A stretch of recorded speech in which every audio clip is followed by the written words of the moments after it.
Charitable sends automatic emails for you, and the email manager under Settings Then Emails puts them all in one place.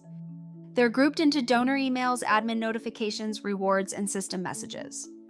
The ones you'll care about most are the receipts, your donation and recurring receipts, and the admin new donation notification. There's also a customization tab for branding your emails, and we'll cover that in its own video. Prefer the older layout? Switch to Classic List gives you the simple enable and edit view. But the new manager is where we'll work, so let's switch back. Let's open the donation receipt. You can edit the subject, the headline, and the body and flip it on or off with this switch. You can even attach a PDF copy of the receipt to every email. These bracketed merge tags fill in real details at send time, like the donor's name and a summary of their gift.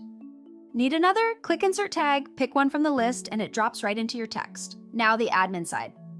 The new donation notification tells your team about every gift, but it's off by default, so let's switch it on. From here, you set who receives it, add a subject, and even reply straight to the donor. Before you go live, use the three-dot menu. Preview shows you the finished email, and Send Test drops a copy in your own inbox. For more Charitable tutorials, visit wpcharitable.com/documentation.